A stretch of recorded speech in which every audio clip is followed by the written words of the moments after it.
Muito bem, meus amigos, vamos lá. O Livro dos Espíritos é o nosso estudo de hoje, primeira parte, ou parte primeira. Das causas primárias é essa parte que nós estamos estudando. Lembrando que essa primeira parte, ela corresponde ao aspecto científico da doutrina espírita, né? Então, aqui a gente vai falando sobre tudo aquilo que a nossa ciência endossa e aquilo que os espíritos nos trazem, né, com uma visão mais aprofundada, transcendendo o entendimento que nós temos sobre a nossa realidade material, procurando a nossa realidade espiritual. Bom dia, embaixador. Nós vamos aqui para o capítulo número 4. Nós estudamos da criação, né, que é o capítulo 3º. O capítulo 4, princípio vital. E o primeiro tema que nós vamos abordar será seres orgânicos e inorgânicos. Depois nós temos também o segundo tema, a vida e a morte. E o terceiro tema, instinto, inteligência e instinto. Então são os três temas que compõem esse nosso capítulo. Bom dia, abraço. Bom, vamos lá. Importante primeiro, né, a gente lembrar que Kardec, das informações que ele nos traz sobre a visão científica do que é, né, quem são os seres orgânicos e quem são os seres inorgânicos, a gente obviamente vai fazer aqui uma atualização, trazendo informações atuais da nossa ciência, da compreensão hoje, né, do que nós temos, né, do que é um ser orgânico, o que é um ser inorgânico, o que é um ser vivo, o que é um ser não vivo, né? Lembrando que no século XIX ainda a ciência estava ali em pleno processo de desenvolvimento, de fundamentação, né? Então, embora nós tivéssemos ali hoje, embora nós tenhamos hoje alguns registros daquela época sobre pesquisadores, sobre descobertas, né, invenções que foram feitas, descobertas, né, de teorias, teoremas que foram sendo desenvolvidos, ele não era plenamente difundido, então não era de conhecimento geral, né, como nós temos hoje, né, em que, mais uma vez, como eu sempre comento com vocês, aquilo que na época era algo em desenvolvimento, né, bom dia, Eve. Hoje nós temos, né, as nossas crianças e jovens estudando isso nas escolas, né, então tudo tem um começo, né, Braça? E a gente vai vendo, né, esses pioneiros, né, o trabalho que eles faziam, os desafios que eles enfrentavam, muitas vezes os equívocos, já que tudo era muitas vezes feito com propostas de tentativas, né, de erros e acertos. E hoje nós podemos, né, cada vez mais a nossa ciência mais aprofundada, mais refinada, procurando ali evitar esses equívocos, né, que se faziam naquela época, né? Mas hoje ainda nós temos as limitações, já que toda a visão que nós temos hoje em termos de mundo, em termos de vida, em termos de realidade, está tudo muito focado na nossa realidade material. E a doutrina espírita vem trazer para nós essa possibilidade de compreendermos essa mesma realidade, só que agora por uma perspectiva muito mais elevada, que é a perspectiva do espírito. Então nós veremos aqui algumas informações que Kardec traz daquilo que está relacionado com o mundo material, que necessita de uma atualização em termos de detalhes científicos. Então eu vou ler para vocês aqui uma introdução que Kardec coloca antes de trazer as perguntas. Nós vamos aqui das perguntas 60 até a pergunta 67. São poucas perguntas, né, para tratar desse tema tão complexo, mas a gente vai aqui então aprofundando, né, com as nossas pesquisas atuais. Então vamos lá. Seres orgânicos e inorgânicos. Kardec traz a seguinte introdução para esse tema. Os seres orgânicos são os que têm em si uma fonte de atividade íntima que lhes dá vida. Nascem, crescem, reproduzem-se por si mesmos e morrem. São providos de órgãos especiais para a execução dos diferentes atos da vida, órgãos esses apropriados às necessidades que a conservação própria lhes impõe. Nessa classe estão compreendidos os homens, os animais e as plantas.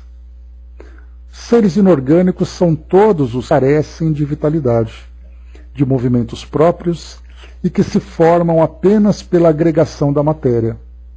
Tais são os minerais, a água, o ar, etc. Então Kardec traz aqui uma visão bastante simplista do que são os seres orgânicos, não considerando, por exemplo, toda a microbiologia que nós temos hoje. Então ele fala apenas de homens, animais e plantas. E nós temos ali os seres inorgânicos, né, os seres microscópicos, que também têm a sua vitalidade com características muito diferentes. Quando se fala, por exemplo, órgãos especiais, nós imaginamos, né, esses macro-órgãos que nós temos hoje. E quando se estuda a biologia, vê ali a estrutura da célula, que para isso, né, há necessidade de termos equipamentos, né, que tragam uma visão mais detalhada, né, ampliando esse universo micro-orgânico, eles não tinham naquela época.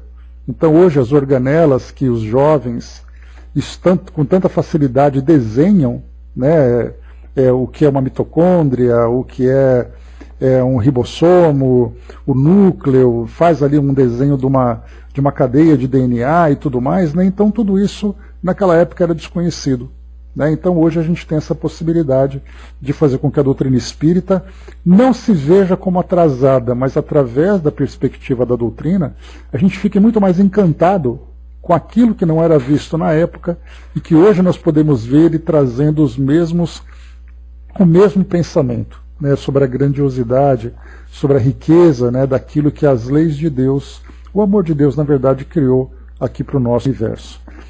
Bom dia, Gilda, bom dia, Mari. Vamos lá, então. A partir desse texto, nós vamos, claro, né, recorrer à nossa IA para nos ajudar aqui no nosso estudo. Eu coloquei uma pergunta e ele me trouxe aqui uma resposta bem bacana. Defina seres orgânicos e inorgânicos. Já que Kardec trouxe para nós aqui essa definição, né, do que são os seres orgânicos, aqueles que têm vida, incluindo homens, animais e plantas, e seres inorgânicos, aqueles que não têm vida, né, incluindo minerais, a água e o ar. Então aqui nós vamos aprofundar um pouco mais, entrando na biologia, entrando na química, para entendermos exatamente de que forma que hoje nós definimos seres orgânicos e seres inorgânicos. Ele diz o seguinte, ele trouxe aqui uma resposta inicialmente, e depois eu insisti para que ele aprofundasse e melhorasse. Mas a primeira resposta que ele deu foi o seguinte: seres orgânicos e inorgânicos são duas categorias distintas de materiais ou entidades com base em sua composição química e origem. Seres orgânicos. Aqui vocês verão que tem aqui uma definição um pouco técnica, mas a gente vai melhorar depois aqui o entendimento. Seres orgânicos. Os seres orgânicos são caracterizados por serem compostos principalmente de carbono e hidrogênio, juntamente com outros elementos como oxigênio, nitrogênio, fósforo e enxofre, entre outros. Então a gente lembra que Kardec falava que um ser vivo era aquele que crescia, se reproduzia e coisa e tal, e aquele que era inorgânico é aquele que simplesmente não tinha essa vitalidade. E agora a gente já começa a entrar na estrutura de carbono, composto, né, de carbono e hidrogênio, de elementos químicos que nós encontramos na natureza, de alguns desses elementos químicos. A principal característica distintiva dos compostos orgânicos é a presença de carbono, que tem a capacidade única de formar cadeias complexas e moléculas variadas, permitindo uma ampla diversidade de substâncias. A maioria dos seres vivos é composta de materiais orgânicos, incluindo plantas, animais, fungos e micro-organismos. Exemplos de compostos orgânicos incluem proteínas, carboidratos, lipídios, ácidos nucleicos, como DNA e RNA. Então a gente viu que a resposta, comparado com aquilo que Kardec trouxe na época, já trouxe para nós uma visão muito mais técnica, uma estrutura muito mais complexa. Seres inorgânicos. Seres inorgânicos, por outro lado, são aqueles que não possuem carbono como parte fundamental de sua estrutura química. Eles geralmente são compostos de elementos inorgânicos, como água, H2O, sais minerais, gases como o oxigênio, que é o O2, o nitrogênio, como o N2, bem como outros compostos como o dióxido de carbono, CO2, ácido sulfúrico, H2SO4, cloreto de sódio, NaCl. Muitos minerais e rochas também são exemplos de substâncias inorgânicas. Enquanto alguns compostos orgânicos são essenciais para a vida, por exemplo, a água, eles não constituem a base estrutural dos organismos vivos como os compostos orgânicos. Em resumo, seres orgânicos são aqueles compostos principalmente por carbono e outros elementos correlacionados, outros elementos relacionados, constituindo a base da matéria viva, enquanto seres inorgânicos são compostos de elementos distintivos do carbono e geralmente são associados a substâncias não vivas. Bom dia, Didimar. Bom, com essa linguagem técnica que ele trouxe, foi a primeira resposta que ele elaborou a partir da minha pergunta. Eu pedi para que ele simplificasse isso, para a gente poder entender um pouco melhor. Então ele diz assim agora, que eu coloquei, né? Desenvolva melhor esses temas com uma linguagem simples, que claro, né, é o nosso objetivo. Seres orgânicos são aqueles que têm vida, como plantas, animais e micro-organismos. Eles são feitos principalmente de carbono, um elemento muito especial que permite a formação de moléculas complexas. Pense no carbono como um construtor, que pode se unir com outros elementos, como hidrogênio, oxigênio, nitrogênio, para criar coisas incríveis, como nossos corpos e tudo o que nos rodeia na natureza. Proteínas, gorduras, açúcares, até o DNA, são elementos de coisas orgânicas. Em resumo, seres orgânicos são seres vivos que possuem uma estrutura complexa e são baseados em compostos químicos especiais com carbono. Então essa aqui foi a simplificação que ele trouxe para nós. Já os seres inorgânicos são coisas que não têm vida. Eles são compostos de elementos diferentes do carbono, como água, oxigênio, minerais e muitos outros. Essas coisas são essenciais para a vida, mas elas mesmas não são vivas. Por exemplo, a água é vital para todos os seres vivos, mas ela própria não é um ser vivo, é inorgânica. Rochas, areia e até o ar que respiramos também são exemplos de coisas inorgânicas. Em resumo, seres inorgânicos são as substâncias que não têm vida e são formadas por elementos diferentes do carbono. Resumindo ainda mais, seres inorgânicos são seres vivos que têm carbono em sua estrutura e compõem tudo o que está vivo, enquanto seres inorgânicos são todas as outras coisas que não vivas e são feitas de elementos diferentes do carbono, mas que são fundamentais para a vida acontecer. Então ele deu essa simplificada, né, na nossa ideia. Né? Na verdade, a ameba, né, é um dos seres, né, unicelulares, né, Brás, compondo ali, né, o filo das moneras.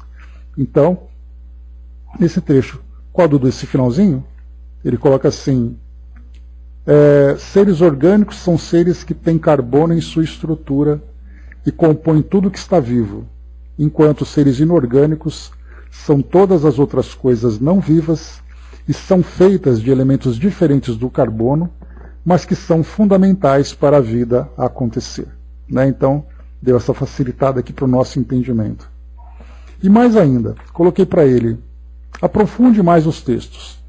Vamos novamente aqui abordar isso para ficar bem claro para nós aqui o entendimento. Depois a gente segue aqui com o nosso assunto. Os seres orgânicos são aqueles que possuem vida e constituem uma parte essencial da biosfera. Eles incluem todos os organismos vivos que existem na Terra, desde as plantas, os animais, até os micro-organismos invisíveis a olho nu. O que torna esses seres especiais é a presença do elemento carbono em suas moléculas. O carbono é um átomo excepcional, pois possui 4 elétrons em sua camada externa, permitindo a formação de ligações químicas fortes e estáveis com outros átomos, especialmente hidrogênio, oxigênio, nitrogênio e fósforo. Guardem bem esse trecho aqui que eu passei agora para vocês, porque isso tem uma relação direta com uma das perguntas que Kardec fez aos espíritos. Eu vou repetir. O carbono é um átomo excepcional, pois possui 4 elétrons em sua camada externa, permitindo a formação de ligações químicas fortes e estáveis com outros átomos, especialmente hidrogênio, oxigênio, nitrogênio e fósforo. Essas ligações permitem que o carbono forme cadeias longas e complexas, as chamadas moléculas orgânicas. Além disso, essas moléculas podem ser ramificadas e conter diferentes grupos funcionais, o que aumenta enormemente a diversidade de compostos que podem ser produzidos. É por isso que existem tantas substâncias diferentes em seres orgânicos, como proteínas, que são essenciais para a estrutura e funcionamento das células, carboidratos, que fornecem energia, lipídios, que compõem as membranas celulares, e ácidos nucleicos, como o DNA, que contém informações genéticas. Seres orgânicos são a base da teia da vida, pois eles interagem e dependem uns dos outros para sobreviver e manter o equilíbrio nos ecossistemas. Além disso, eles têm a capacidade de crescer, se reproduzir, responder a estímulos do ambiente e evoluir ao longo do tempo. Os seres humanos também são seres orgânicos, e a compreensão dos processos biológicos e químicos que regem os organismos vivos é fundamental para a medicina, a agricultura e outras ciências relacionadas à vida. Seres inorgânicos. Os seres inorgânicos, ao contrário dos orgânicos, não possuem vida nem são compostos principalmente de carbono. Eles englobam uma vasta gama de substâncias e elementos encontrados na natureza que desempenham papéis essenciais em nosso ambiente e na manutenção da vida. Embora não sejam vivos, muitos desses compostos inorgânicos são fundamentais para a sobrevivência dos seres orgânicos. Um exemplo crucial é a água, H2O, que são 2 moléculas de hidrogênio e uma de oxigênio. A água é um composto inorgânico que constitui uma grande parte dos organismos vivos e é fundamental para as reações químicas que ocorrem nas células. É essencial para o transporte de nutrientes, regulação da temperatura corporal e várias outras funções vitais. Outros exemplos de seres inorgânicos incluem os sais minerais, como cálcio, essencial para a formação dos ossos e dentes, o oxigênio, O2, que é vital para a respiração de muitos seres vivos, incluindo os humanos, e o dióxido de carbono, CO2, que as plantas utilizam para a fotossíntese, processo pelo qual produzem energia e liberam oxigênio. Minerais e rochas também fazem parte dos seres orgânicos, dos seres inorgânicos. Eles constituem a crosta terrestre e são fundamentais para a geologia, a formação dos solos e a composição dos ecossistemas. Embora os seres inorgânicos não possuem vida própria, seu papel na Terra é indispensável para a sustentação da vida dos seres orgânicos e para a manutenção do equilíbrio ecológico. Então está aqui para nós, né, a composição. Né. A tabela periódica são elementos químicos, né, que são orgânicos, são inorgânicos. Né. O que vai trazer essa estrutura para transformá-lo em orgânico é a forma como eles se combinam.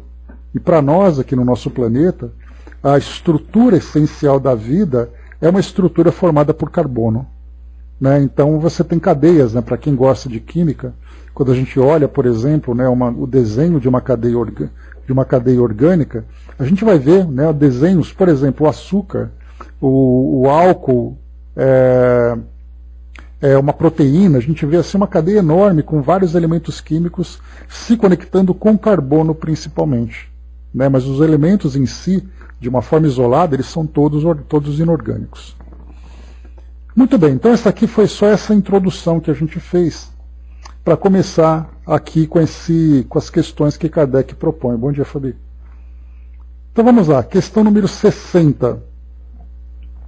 Olha a pergunta que ele coloca, que é bem relacionada com aquilo que a gente leu, por isso que eu achei bacana, porque conforme a resposta foi sendo elaborada, a correlação com as dúvidas que Kardec tinha naquela época era uma relação direta. Né? Então, por exemplo, questão 60. É a mesma a força que une os elementos da matéria nos corpos orgânicos e inorgânicos? A resposta sim. A lei de atração é a mesma para todos. Eu fiquei maravilhado quando vi essa resposta.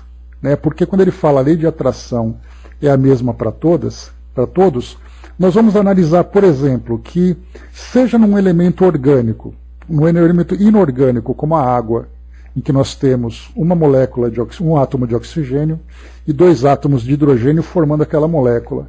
A forma como cada elemento químico se une é através da força que existe nas camadas eletrônicas deles. Então eles vão fazer no caso, o chamado de ligação covalente, né, onde há ali, entre aspas, um empréstimo entre os elétrons desses átomos, para que eles mantenham uma estabilidade. Até aí, beleza. Quando a gente fala dos seres orgânicos, nós falamos de uma cadeia de carbono. Só que esse carbono também é um elemento químico, que também tem uma eletrosfera, que também faz ali troca e partilha de elétrons com outros átomos. Então não importa se é orgânico ou inorgânico, essa relação química que existe entre os elementos químicos, fazendo uma ligação iônica, fazendo uma ligação covalente, esses nomes que nós ouvimos na época da escola, né, é a mesma para todos, independente de qual seja o ser. Não importa se é um gás que nós estamos falando, não importa se é um mineral de que nós estamos tratando, ou se é uma cadeia de DNA. A forma como os elementos químicos se juntam é a mesma, por isso os espíritos respondem. Olha a pergunta novamente. É a mesma a força que une os elementos da matéria nos corpos orgânicos e inorgânicos? Sim, a lei de atração é a mesma para todos. Então, quando a gente estuda sobre essa parte de ligações químicas, não importa o que vai ser formado. A forma como eles são formados acaba sendo a mesma para todos. Isso é muito legal. Kardec, naquela época, no século XIX, eles estavam desenvolvendo ainda a ideia do formato de um átomo, como acontecem essas ligações. E hoje, no século XXI, nós vemos isso de uma forma muito clara. E isso traz para nós um entendimento cada vez mais profundo dessa força que existe na natureza, que é uma força universal, que desde o início, quando começou o universo, dentro da teoria que nós entendemos hoje, né, que é o do Big Bang, quando começou o hidrogênio era o elemento mais abundante no universo, porque ele tinha apenas um elétron, um próton e um nêutron. Depois ele se juntou com outro hidrogênio, formou o hélio, que é um elemento simples também, que tem dois elétrons, 2 prótons e 2 nêutrons. Só que o detalhe é que, desde o início, um hidrogênio que se juntou com hidrogênio fez uma ligação química com essa mesma força de atração. E que hoje, 13,7 bilhões de anos depois, os nossos corpos são compostos com a mesma estrutura, da mesma ligação química que foi feita na origem de tudo. Então é uma lei natural, é uma lei divina, que hoje a ciência chama de natureza, mas que nós vemos que é uma lei imutável. Assim como tudo aquilo que Deus cria dentro das suas leis naturais, são leis imutáveis. E, na verdade, todas as mudanças que nós encontramos no decorrer do tempo, na verdade, são descobertas de formas diferentes como essas leis atuam e sempre atuaram. Deus não fez remendos no meio do caminho, percebendo, olha, vamos dar uma ajeitadinha aqui nessa lei, para ver se ela melhora, para ver se ela pega melhor. Na verdade, ela é perfeita desde o seu início. Somos nós que, com o passar do tempo, vamos descobrindo manifestações diferentes, fenômenos diferentes dessas mesmas leis. Assim como nós encontramos uma ligação química entre 2 átomos, formando ali uma pequena molécula, nós vamos encontrar nos buracos negros do universo aí que os cientistas tanto ficam deslumbrados, as mesmas leis ou leis que vão se manifestando de formas diferentes, mas que sempre existiram.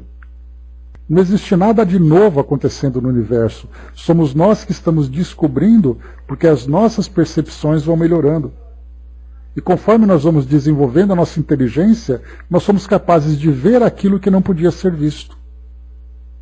Os homens durante muito tempo, desde o início, na verdade, sempre conviveu com bactérias. E não foi a partir do século XVI, século XVII, que nós descobrimos as bactérias. Nós simplesmente tivemos a capacidade de percebê-las a partir de instrumentos de entendimento que nós desenvolvemos.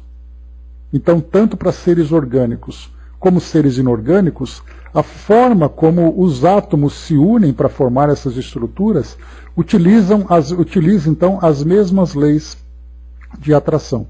Então é a mesma para todos. Então a gente vê que numa resposta simples, hoje nós podemos fundamentar isso com toda tranquilidade, a partir do conhecimento da nossa ciência.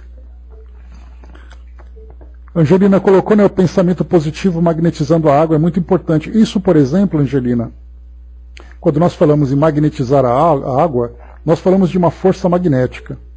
Então hoje nós temos 4 forças importantes no universo que nós estamos aqui agora conhecendo.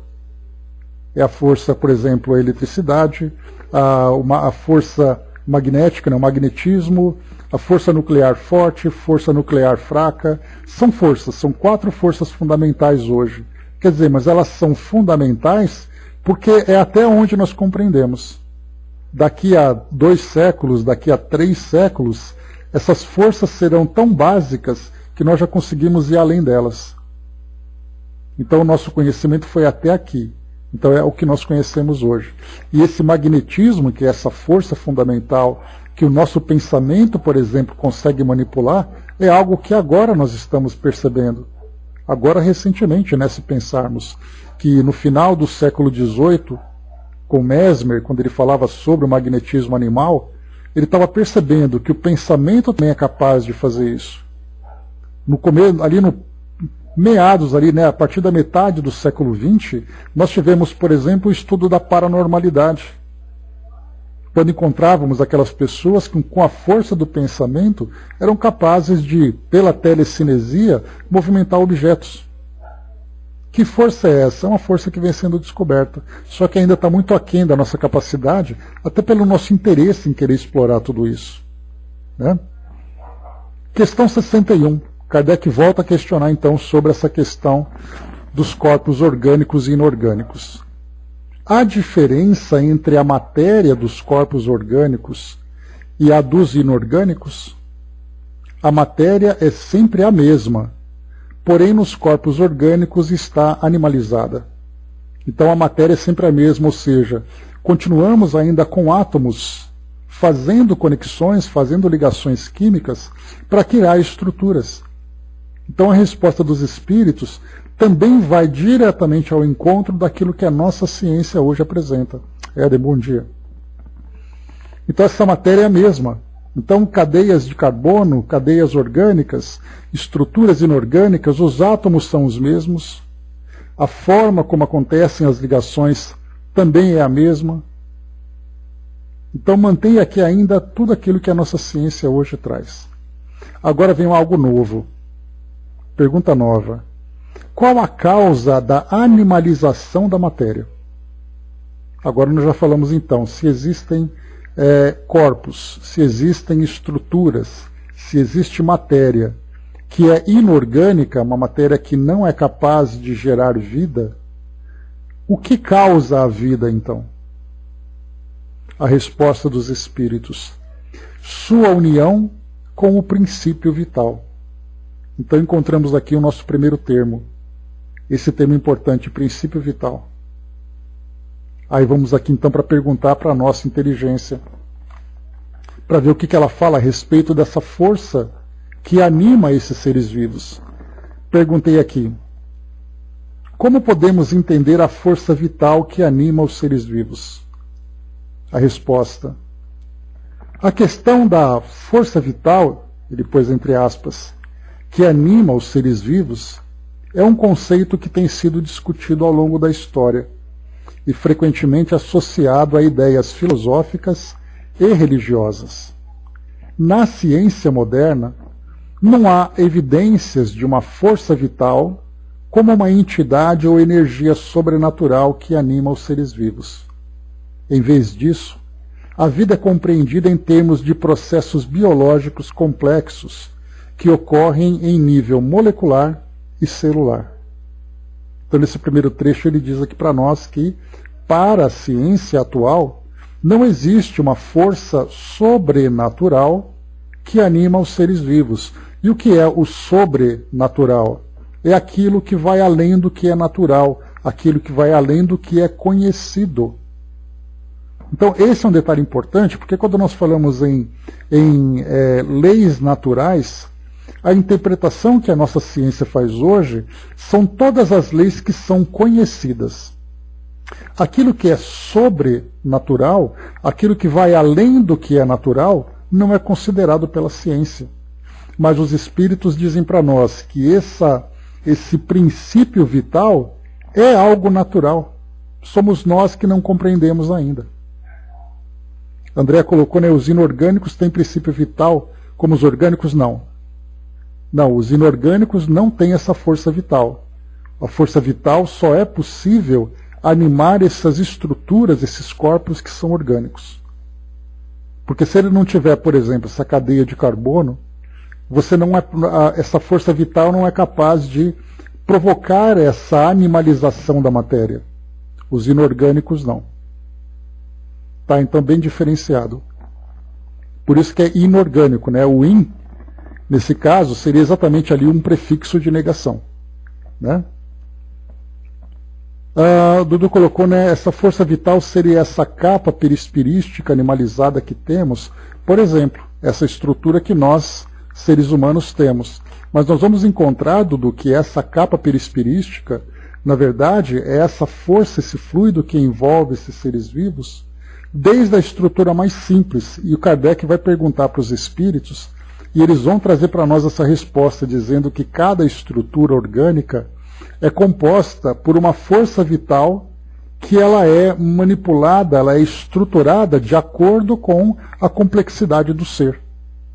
Não dá para você dizer, por exemplo, né, que essa estrutura perispiritual que nós seres humanos temos tem a mesma composição de uma estrutura de uma bactéria. Então, cada ser, de acordo com a sua complexidade, vai ter ali, né, essa força trabalhada de uma forma diferente, que nós ainda não compreendemos. Né, tudo bem aí, Andréa? Mas a água pode ser magnetizada, entendo que é um processo vital. Não, não é. O magnetismo não pode ser considerado como uma força vital. Eles são estruturas, são elementos diferentes. Tá, o magnetismo é uma força de atração. Agora, no caso de quando você fala em força vital, é uma estrutura diferente, é um fluido diferente que é capaz de animalizar a matéria. Quando fala em animalizar, a gente vai lembrar, né, que a gente já falou sobre isso em outra oportunidade, né, que a palavra alma, ela vem ali, por exemplo, alma, animar, animado, desanimado, animalizar, animais, são todos derivados da mesma palavra, da mesma ideia. É aquilo que tem vida. Então nós usamos de uma forma mais poética, digamos assim, que uma festa está animada, no sentido de que aquela festa tem vida, é uma festa gostosa, uma festa em que as pessoas estão sempre participando, interagindo, né? Então, mas a palavra alma é aquilo que traz a ideia da vida. No caso do magnetismo, é uma força que existe no universo que é capaz de impregnar essa substância inorgânica, mas não significa que ela seja vida. Ela traz elementos do qual a vida se beneficia, mas ela não proporciona vida. Tá? Então o magnetismo é outra coisa. Só os seres orgânicos têm princípio vital, porque vital vem de vida. Né? Então só os orgânicos, as estruturas orgânicas, são capazes de absorver esse fluido, as inorgânicas não. E o magnetismo não é uma força vital. Tá? Ele é apenas uma força do universo. Fabi colocou, né, a magnetização da água decorre da modificação do fluido vital por meio do pensamento de um espírito, encarnado ou desencarnado. Também não é, Fabi, porque não é o fluido vital, tá? É o fluido cósmico, se você quis dizer isso. Isso, fluido cósmico, né? Exato, né? Porque o fluido cósmico, como os espíritos colocaram, é essa matéria primária, essa matéria primordial que existe no universo. E tudo aquilo que existe são modificações desse princípio, desse fluido cósmico. A base de tudo começa no fluido cósmico. Tá? Então, desse fluido cósmico universal, fluido, que é um tipo de substância, cósmico, que existe no espaço, universal, que compõe tudo.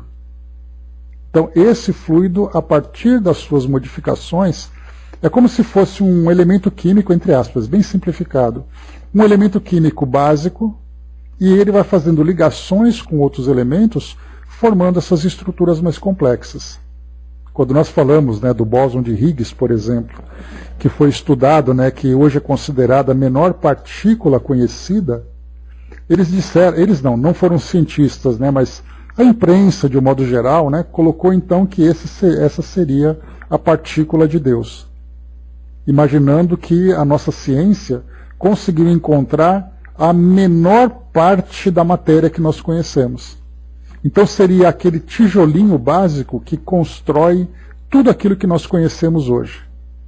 Mas aí os espíritos disseram para nós que, dentro da visão material atual que nós temos, esse bóson de Higgs seria a estrutura mais simples que nós conhecemos. Mas é a estrutura mais simples dentro do mundo material, da matéria que nós conhecemos hoje. Mas e essa matéria que vai além do mundo material? Aí os espíritos foram então, Kardec foi explorando, diminuindo a matéria, quebrando, eles disseram que tudo começa com esse fluido cósmico universal, que é ele, a partícula essencial de tudo que existe. Então começa com ele, todas as modificações vão gerando então, por exemplo, fluido cósmico vital, o fluido vital, o princípio vital, esse fluido vital, ele é composto por esse fluido, ele é uma modificação, uma combinação de partes que dá isso. Nós, como espíritos, não falo do perispírito, que é esse nosso corpo fluídico, eu falo de nós, como espíritos, somos também formados por esse fluido cósmico, o cósmico universal. Mas o que dá exatamente vida para nós, como espíritos que somos? A resposta dos espíritos é bem simples: não sabemos. Exatamente porque isso vai muito além, pelo menos desses espíritos que nos dão assessoria, essa é uma questão que vai muito além da compreensão que eles têm. Que somente aprofundando, evoluindo, consegue ter o entendimento do que é exatamente, de como acontece a formação de tudo aquilo que existe. Então não adianta a gente querer ir além, especular sobre como tudo começa, se a nossa inteligência ainda está presa no mundo material. Então esse fluido vital é uma modificação desse fluido cósmico universal que é a origem de tudo. Tá? O Fabi colocou, né, ainda nos falta, né, um sentido para entender um só. Eu acho que falta um bocado, viu, Fabi? Porque cada sentido que a gente vai desenvolvendo, e a gente já viu sobre isso, né? Quando se fala em sentidos, são percepções. Hoje as nossas percepções são baseadas nos nossos sentidos biológicos. Então eu posso ver, ouvir, cheirar, tocar, posso ter o paladar, são os nossos 5 sentidos orgânicos hoje. Para compreendermos aquilo que vai além da matéria do mundo que nós conhecemos, nós precisaremos de novos sentidos. E imaginando que o nosso universo fosse como uma cebola, nós estamos na camada superficial dessa cebola. Quando nós, no mundo espiritual, tivermos um sentido mais desenvolvido, nós passamos para a próxima camada. No mundo espiritual, quando nós evoluirmos na nossa compreensão, nós chegamos na próxima camada. Quando adentrarmos a condições mais depuradas do espírito, nós teremos novos sentidos que nos aprofundaremos em nova camada. E assim a gente vai até chegar no miolo, quando atingiremos ali então a capacidade plena de compreensão na condição de criatura que somos. Porque até mesmo como criatura que somos, nós não somos capazes de sondar os mistérios mais profundos de Deus, porque do contrário, nós nos tornaríamos o próprio Deus. Então tudo vai com esses sentidos que nós vamos desenvolvendo. Então nós aqui, encarnados espíritos, vinculados a esse planeta, encarnados ou desencarnados, nós temos um entendimento relativo ao conhecimento que vai sendo desenvolvido aqui nesse orbe. É como se esse planeta fosse uma escola de ensino fundamental. Todos nós, como alunos que somos, só somos capazes de aprender aquilo que essa escola é capaz de ensinar.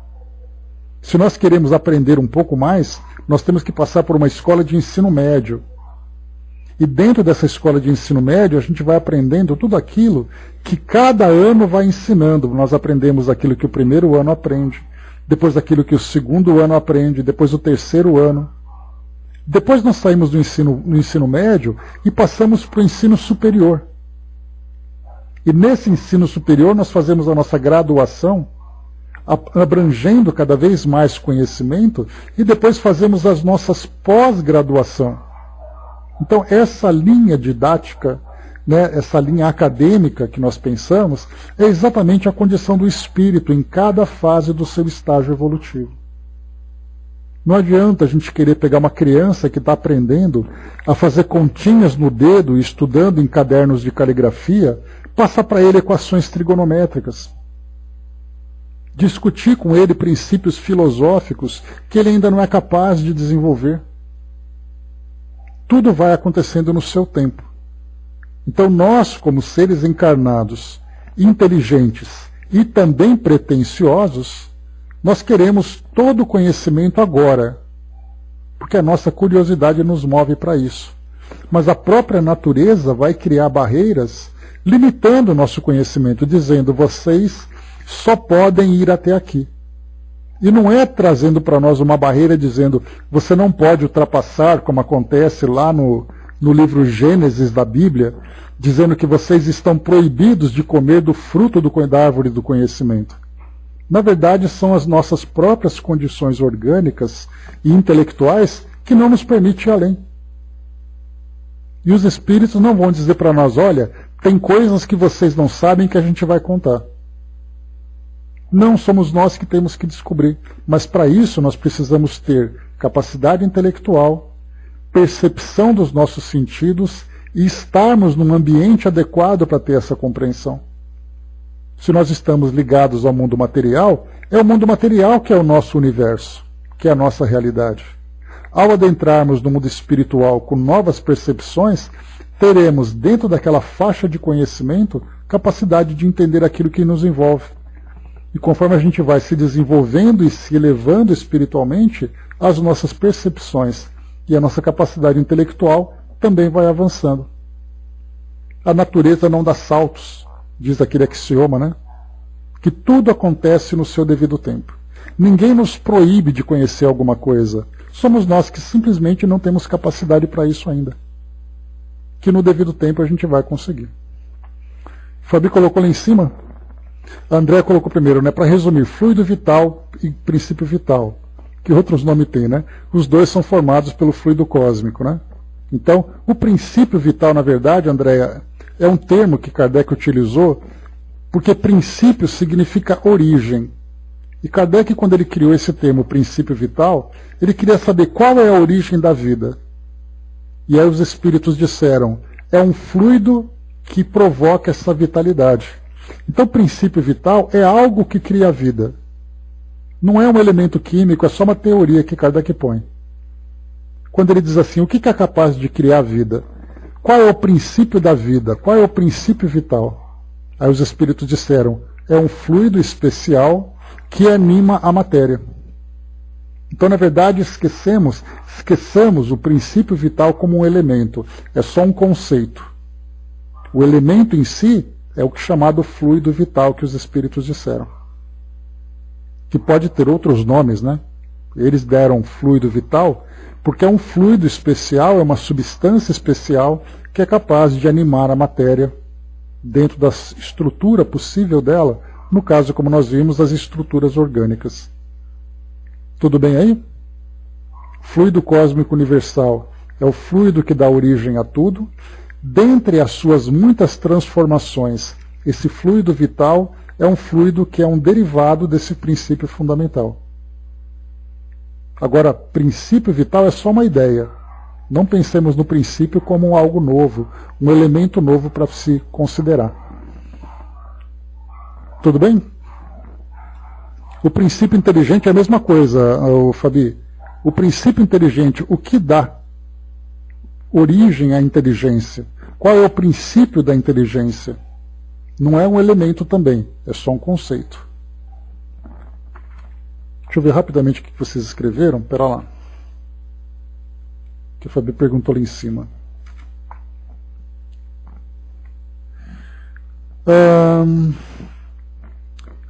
Tá, vê se está certo. O fluido cósmico universal é a base de tudo, correto. Dele vem a matéria, dele vem o espírito e dele vem o fluido vital, correto. Tá? Então essas várias transformações, desde aquilo que é o mais simples, desde aquilo que é o mais complexo, tudo deriva desse fluido cósmico universal. De que forma que essas transformações acontecem, não fazemos ideia. Nós não temos ainda a capacidade de compreender, porque falta para nós ainda muito conhecimento para chegarmos a entender como tudo isso se forma. Deixa eu ver mais o que vocês colocaram. O Braço colocou, né, as verdades relativas ao adiantamento humano, né? Então, princípio material, princípio vital são distintos um dos outros, né? A sua união leva tempo, correto. Por isso Jesus não pôde nos falar tudo, né? Por isso que Jesus explicava as suas parábolas aos discípulos.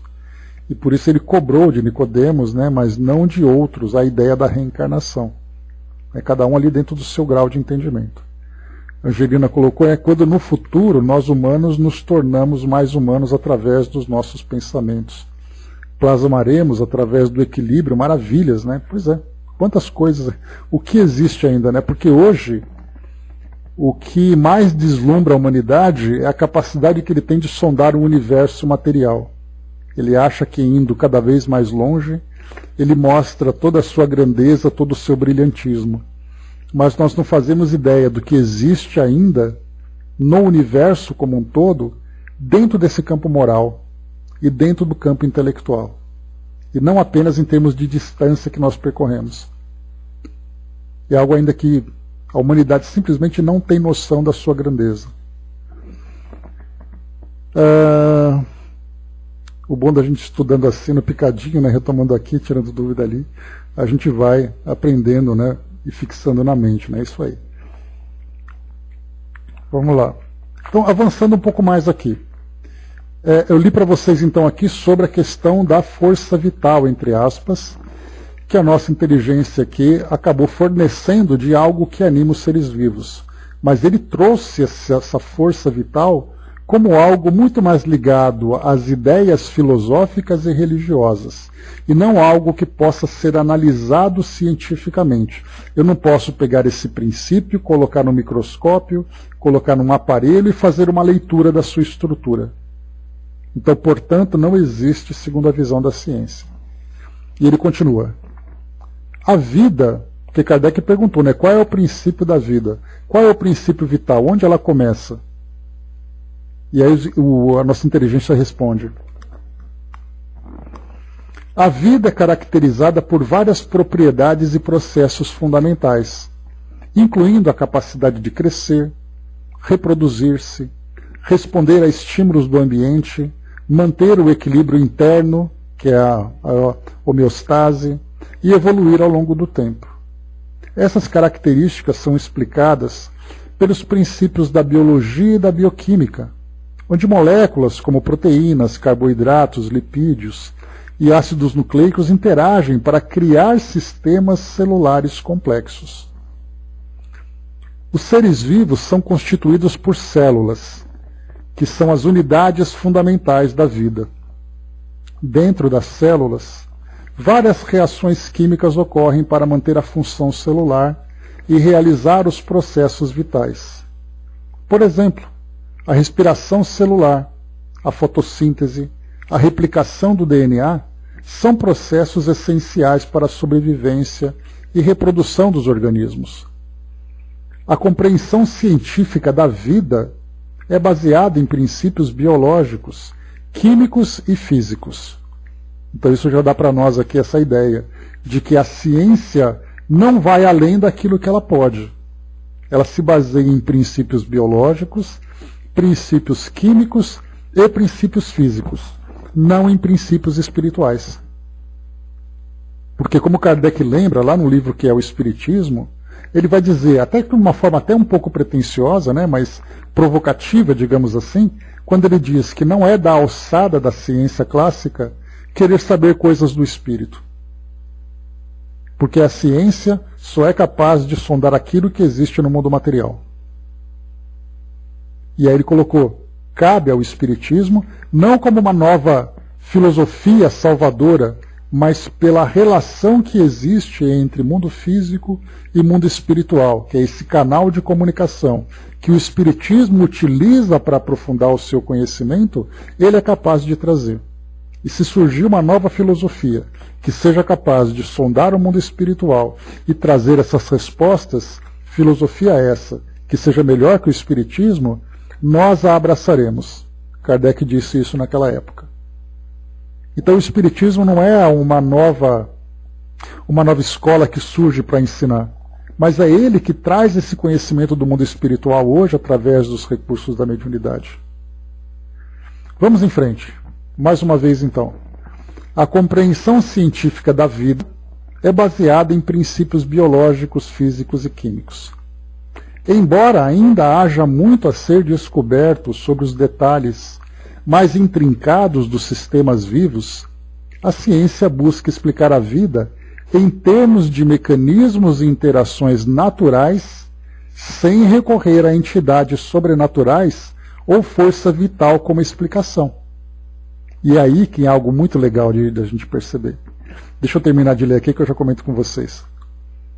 É importante destacar que, embora a ciência não reconheça uma força vital como uma explicação para a vida, isso não diminui a complexidade e a maravilha da vida em si. A diversidade dos seres vivos, a complexidade dos sistemas biológicos e a capacidade de adaptação e evolução são aspectos notáveis que continuam a fascinar os cientistas e pesquisadores em todo o mundo. Como eu dizia para vocês, né, essa resposta é bem legal, quando ele coloca para nós aqui. A ciência busca explicar a vida em termos de mecanismos e interações naturais, sem recorrer a entidades sobrenaturais ou força vital como explicação. E isso nos leva à seguinte questão: qual é a origem da vida?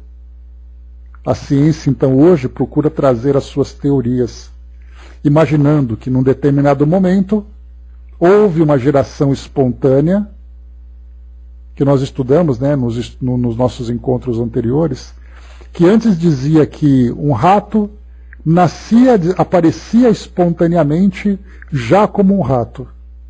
Aí o tempo foi passando, começaram a estudar essas estruturas orgânicas originais e iniciais para perceber que os primeiros seres unicelulares surgiram e a partir da evolução eles se transformaram. Mas qual é aquela chavinha que fez algo que era inanimado se tornar animado? Como a ciência não recorre a entidades sobrenaturais ou uma força vital como explicação, fica exatamente aquela grande pergunta, aquele grande interrogação: qual é a origem da vida? E a ciência não vai conseguir alcançar. Lembrando que nós não estamos contra o pensamento científico, pelo contrário, nós nos embasamos no pensamento científico, mas mais uma vez a ciência só é capaz de ir até onde ela é capaz de sondar. Enquanto ela estiver limitada no conhecimento do mundo material e dentro das leis naturais que ela conhece, ela não é capaz de ir além. Talvez as próximas gerações tenham para nós aqui novas ideias, tenhamos novas percepções. E aqui só adiantando um pequeno spoiler, trazendo aqui para vocês, Nós vamos ler esse texto depois com mais calma. Miramês, lá no Livro dos Espíritos comentado, na questão 67, nós estamos ainda na questão número 62, nós chegaremos lá. Ele tem um trecho que eu achei assim fascinante. Ele diz assim: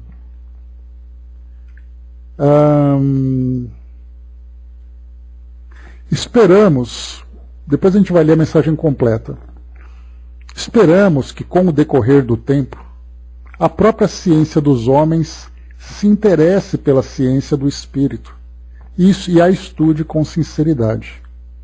Aí vamos encontrar muitos instrumentos com capacidade de receber os valores das revelações espirituais.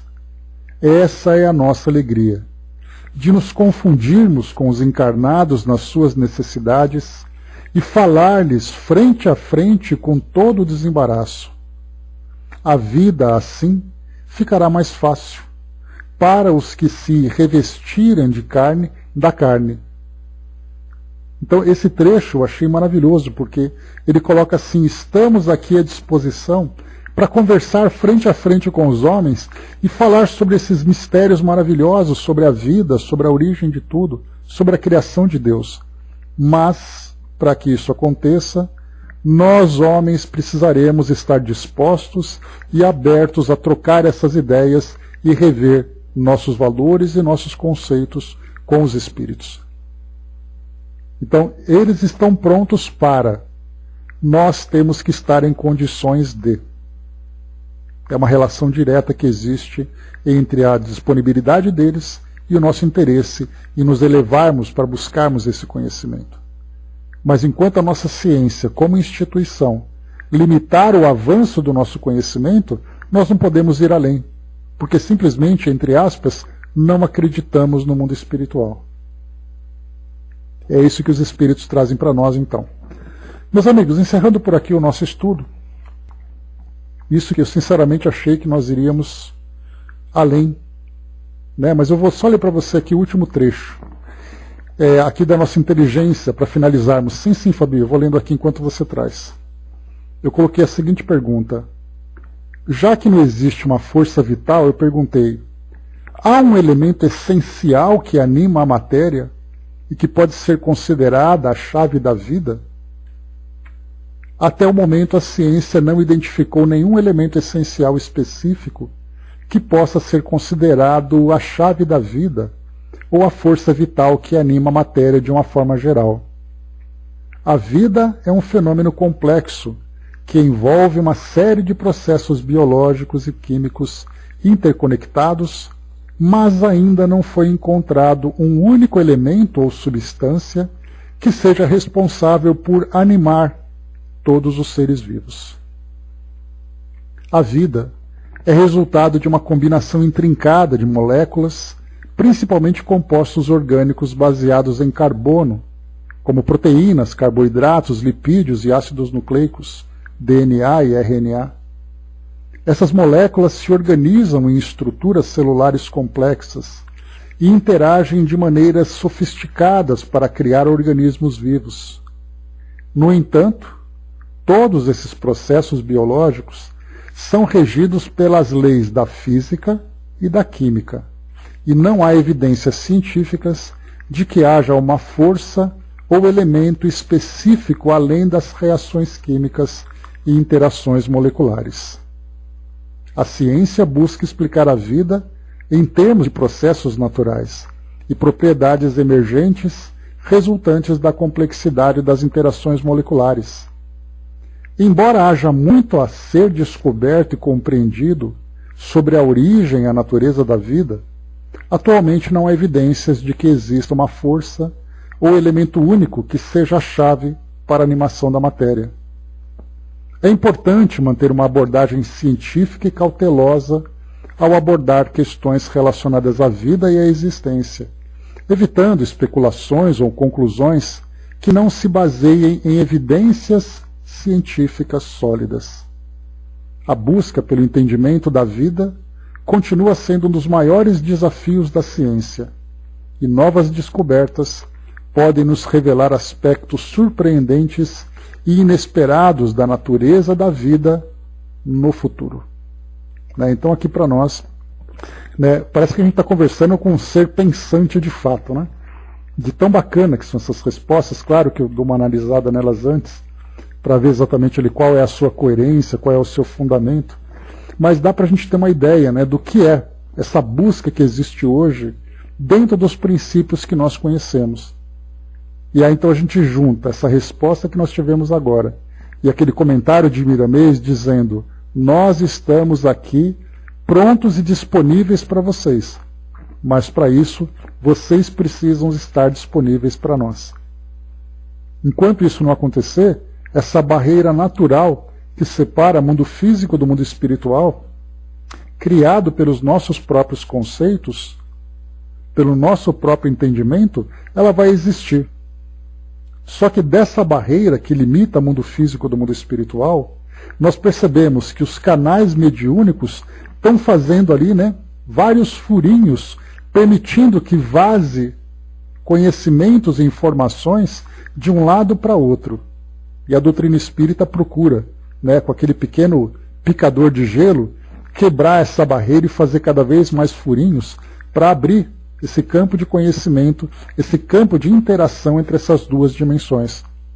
Mas, de um modo geral, infelizmente, a nossa própria ciência, que é formada nada mais, nada menos pelos próprios valores humanos, ainda mantém essa barreira sustentada. Né? Então, eis aqui para nós essa reflexão. Enquanto isso, a Fabi traz para nós aqui, tenho certeza ali também que os nossos amigos do outro lado também estão com a mente fervilhando, né, com essas questões. Né, e tanto fervilharam que até escapou para nós aqui um pedacinho para o lado de cá. Vamos lá, nosso querido amigo Eduardo. Né? Obrigado, Eduardo, bem-vindo, querido. Ele diz assim para nós: bom dia, estudantes, ou melhor dizendo, aprendizes. Bom dia a todos nós, porque sou igualmente aprendiz da vida. Que Deus nos abençoe, ilumine e fortaleça para permanecermos nesse caminho de aprendizado, sem esmorecer diante das dificuldades naturais do processo de aprendizagem. Compreendemos que muitos do grupo perguntem-se: por que os espíritos não vêm aqui e esclarecem tudo de modo bem fácil para que a gente compreenda tudo? Será que não sabem? Amigos, de trás para o começo. Desfaçam-se urgentemente da ideia de que os espíritos sabem tudo. Isso não existe nessa fase evolutiva em que estamos. Quando aqui estagiamos no mistério de ajudar, é porque nosso processo de aprendizagem necessita dessa experiência para a construção do nosso processo. Finalmente, quanto à pergunta: seria caridoso furtar vocês da experiência maravilhosa de buscar respostas? Acaso seria justo furtar a vocês a vivência e experimentação do que aprendem? Isso não seria derrogar a lei do trabalho? Ora, quem poderia fazer isso sem incidir contra a vontade suprema sabedoria do universo? A vontade da suprema sabedoria do universo. Amigos, deixemos a ansiedade de lado, aproveitemos a jornada. Busquem respostas, reflitam sobre elas, sintam se elas encontram ressonância com o seu mundo íntimo em seu coração. Busquem aplicá-las na vida e na vida cotidiana, porque tudo o que o Livro dos Espíritos e o Espiritismo traz não devem permanecer no papel ou em um slide de palestra, mas aplicadas momento a momento, segundo a segundo no seu viver. Essa jornada é tão linda, não deixem de vivê-la, e que Deus permita que possamos vivê-la juntos, com a permissão de seus corações, sem dúvida. É de seu coração, sem dúvida. Um abraço do amigo Eduardo. Né? Então está aqui, nosso querido amigo, está aqui percebendo, né, a vontade que nós temos de saltar etapas, né? E aqui ele trouxe algo bem bacana, né, que é um pensamento que nós temos hoje, bastante recorrente. Né? A gente fica tão preocupado com o destino, que nós vamos ali da nossa viagem, que nós esquecemos de apreciar a paisagem do caminho que nós estamos percorrendo. Então, às vezes, nós vamos lá para uma praia no Nordeste e fazemos uma viagem percorrendo todo o litoral para chegar até lá. E a gente não presta atenção no caminho que a gente está fazendo. tantas belezas que nós vamos apreciando no meio do caminho. A gente só quer saber de chegar e gastar energia, sendo que na verdade a gente pode trabalhar isso com calma, sem ansiedade, sem afobação.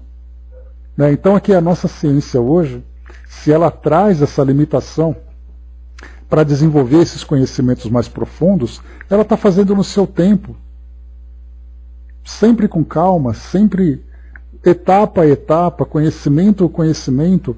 Muitas vezes nós somos motivados por ambições, por ganância, por riqueza, por poder, mas são os estímulos que hoje provocam em nós essa necessidade de buscar algo mais. Conforme nós formos evoluindo espiritualmente, nós deixaremos de ter esses estímulos egoístas e passaremos a ter estímulos universais. Que aí sim a gente vai falar sobre o amor ao próximo. Nós descobrimos pelo prazer e pelo amor de descobrir e de poder compartilhar. É isso, meus amigos. Fechando por aqui o nosso encontro de hoje. A Angelina lembrou ali em cima, né? Lembrei-me do tempo da doutora Marlene Nobre, nesse excelente estudo, legal. A Andréa colocou, né? Da minha parte, não quero que os espíritos me respondam, mas gostaria de entender o que já temos para seguir com calma e firmeza, né? Tudo bem tranquilo, dentro do nosso tempo. Então, meus amigos, a gente parou aqui na nossa questão número 62, quando Kardec vai falar efetivamente agora sobre essa causa